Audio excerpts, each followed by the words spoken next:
Hello everyone. Today we will discuss about diffraction of light, जो कि wave optics का एक इम्पॉर्टेंट लेसन है। इंटरफेरेंस के बाद जो आता है डिफ्रैक्शन ऑफ लाइट। अब डिफ्रैक्शन ऑफ लाइट को समझने के लिए हम पहले एक एग्जांपल लेते हैं कि चलिए मान लीजिए ये हमारे पास एक रूम है। ओके, इस रूम में पूरे में यहाँ पे लाइट फैली हुई है। तो जब लाइट फैली हुई है तो ज़रा ध्यान देना कि इतने हिस्से में ये जो यहाँ पे दिखाया गया है, ये यहाँ पे मान लीजिए ओपन स्पेस है, बाहर जाने के लिए दरवाज़ा है। अब ये बाहर जाने के लिए दरवाज़ा है तो हमें मालूम कि लाइट हमेशा सीधी ट्रेवल करती है। तो यहाँ से हमारी लाइट जो होती है वो ऐसे सीधी जानी चाहिए थी। लेकिन जब हम प्रैक्टिकली देखते हैं तो लाइट जो होती है वो थोड़ा इस तरफ और थोड़ा इस तरफ हमको दोनों तरफ ज़्यादा दिखाई देती है, बल्कि हमको जाना सिर्फ इतना सीधे सीधे ये यहाँ तक था। लेकिन ये जो इतनी एक्स्ट्रा हमको जो ये लाइट मिल रही है, ये फिनोमिना हमको ये किस वजह से मिल रही है? ये डिफ्रैक्शन की वजह से मिल रही है। यहाँ पे ये कॉर्नर्स पे आके जो ये लाइट मुड़ जाती है, वैसे हम कहते हैं light travels in straight way, लेकिन यहाँ पे जो बेंडिंग हो जा रहा है लाइट का, इस किसी के ऑब्स्टिकल के आने की वजह से, कोई अपर्चर हो या कुछ भी हो, तो यहाँ से यहाँ तक तो लाइट इधर जा ही नहीं पा रही थी सीधी की सीधी।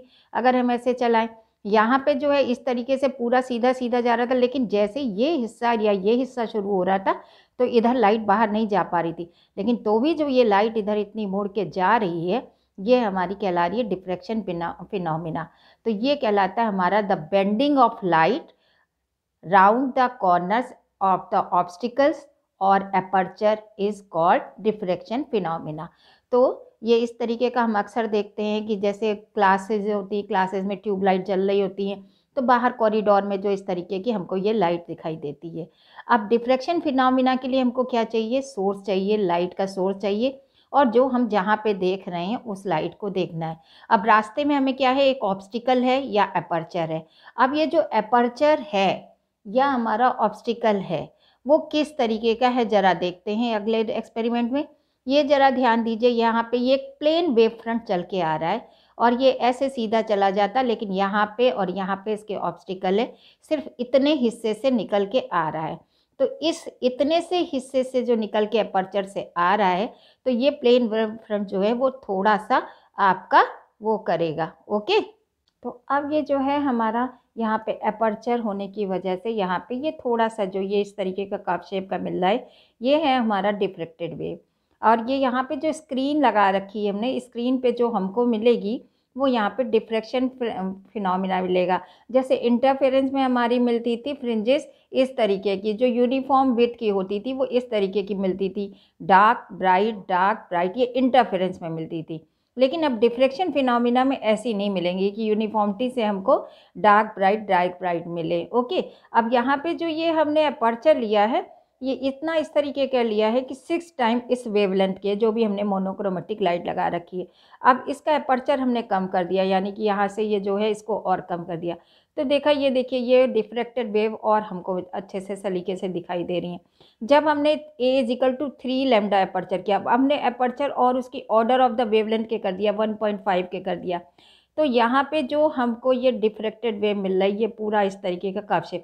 मतलब कहने का ये कि जैसे जैसे ये अपर्चर इसके ऑर्डर के आने लगा वेवलेंथ के, तो डिफ्रैक्टेड जो वेव्स है वो हमारी और भी हमको दिखने लगी, और ये हमको इस तरीके की दिखाई देंगी। अब ये इस तरीके की, यानी बीच का पार्ट जो है, सेंट्रल पार्ट ब्राइट, दोनों तरफ डार्क, एक एक पतली सी लाइन, फिर दोबारा ब्राइट, लेकिन अब ब्राइट पोर्शन कम और डार्क पोर्शन धीरे धीरे बढ़ता चला जा रहा है। यहाँ हम ये देख रहे हैं ये वाले में, और पहले जो हमने ये वाले में देखा था कि इसमें आपके इंटरफेरेंस में, दोनों में हमारा डिफरेंस क्या है कि दोनों में डिफरेंस ये है कि यहाँ पे इसमें ये यूनिफॉर्म मिल रहा था, और यहाँ पे कोई बीच में सेंट्रल में नहीं, आपका डार्क ब्राइट। यहाँ पे क्या था? सेंट्रल पार्ट आपका वाइट मिल रहा था, सेंटर पार्ट वाइट होने के बाद ये पतली डार्क लाइन, फिर ये वाइट पोर्शन कम, और धीरे धीरे आपका ब्लैक पोर्शन बढ़ता चला गया था। तो ये हमको डिफ्रैक्शन फिनोमिना से मिला। इंटरफेरेंस हमको जब मिल रही थी ये इस तरीके की, जब हम यहाँ पे 2 सोर्स यूज़ कर रहे थे, 2 S1 S2 ले रहे थे। यहाँ पे जो है ये हमारे जो सोर्स बन के आ रहे हैं, ये सिर्फ एक ही सोर्स मिल के आ रहा है, एक ही सोर्स के उससे जो है हमको डिफ्रैक्टेड वेव मिल रही है, और वहाँ पे 2 सोर्स की वजह से जो है कंस्ट्रक्टिव और डिस्ट्रक्टिव इंटरफेरेंस मिल रहा था। ये इस पे डिपेंड बहुत कर रहा है कि आपका अपर्चर और वेवलेंथ जो है वो इस तरह। अब ये किस तरीके से हमको जो है मिलेगा, हम ये एक इसको और करने की कोशिश करते हैं। अगर हम एक फिलामेंट लैंप ले लें, ओके, और फिलामेंट लैंप से हमें मालूम है चारों ओर लाइट जाएगी, ठीक। और यहाँ पे हमने क्या किया, एक स्लिट बना ली। किस में बनाई है स्लिट, जरा ध्यान देखिए। जो बायो वाली जो आपकी स्लाइड्स होती हैं, कांच की स्लाइड्स होती हैं, उन पे हमने ब्लैक पेंट कर दिया। ब्लैक पेंट करने के बाद हल्का सा उसको खरोच दिया है, ये स्लिट बना दी। और उस स्लिट से जब हम इसकी लाइट को देखते हैं तो हमको डिफ्रैक्शन पैटर्न इस तरीके का दिखाई दे रहा होता है। ये हम यहाँ पे जो ये फिलामेंट लैंप ले रहे हैं, यहाँ पे इसकी जो है मोनोक्रोमेटिक लाइट है, यानी एक वेवलेंथ वाली लाइट है। अब यहाँ पे क्वेश्चन ये और उठता है कि अगर हम यहाँ पे इस पे कलर सेलोफिन चढ़ा दें तो भी क्या हमको डिफ्रैक्शन पैटर्न दिखाई देगा? बिल्कुल दिखाई देगा। जब हम यहाँ पे सेलोफिन पेपर चढ़ा देते हैं, फॉर एग्जांपल रेड कलर की चढ़ा देते हैं, तो हमको फिर से यहाँ पे ये इसी तरीके का पैटर्न दिखाई देता है। लेकिन आपकी जो है, आपका ये जो स्प्रेड है वो ज़्यादा होगा, क्योंकि रेड कलर की वेवलेंथ ज़्यादा होती है। और कलर्स की हम अगर अलग अलग चढ़ाएं, जैसे ग्रीन की चढ़ाएं, ब्लू की चढ़ाएं, तो ब्लू की वेवलेंथ सबसे कम होती है, रेड की सबसे ज़्यादा होती है। तो रेड वाले का डिफ्रैक्शन पैटर्न हमको जो है वो ज़्यादा मिलेगा, स्प्रेड किया हुआ मिलेगा, क्योंकि उसकी वेवलेंथ ज़्यादा होती इस वजह से। ओके, अब यहाँ पे जो हमको डिफ्रैक्शन पैटर्न मिल रहा है वो सेंट्रल में ब्राइट बैंड मिल रहा है, फिर अल्टरनेट हमारे पास डार्क और weak band of decreasing intensity के मिल रहे हैं, ये हमने देखा। अगर हम इंटेंसिटी के बीच में ग्राफ खींचें, इंटेंसिटी और आपके जो पार्ट डिफरेंस है उसके बीच में ग्राफ खींचें, तो वो इस तरीके का आता है कि यानी कि पहले तो आपको जो ये सेंट्रल वाला पोर्शन मिल रहा था वो जो ये वाला है, तो उसकी वजह से ये मिल रहा है। फिर ये आपका धीरे धीरे जो यहाँ पे डिक्रीज़ हो रहा है, तो डिक्रीज़ होने की वजह से ये धीरे धीरे डिक्रीज़ हो रहा है। जबकि याद करिए इंटरफेरेंस में इंटेंसिटी का ग्राफ पूरा यूनिफॉर्मिटी में आता था, पूरा ऐसे बराबर आता था, ना कोई छोटा ना बड़ा, और ये धीरे धीरे धीरे कम होता जा रहा है। तो इस तरीके का हमको डिफ्रैक्शन पैटर्न में ग्राफ मिल रहा है।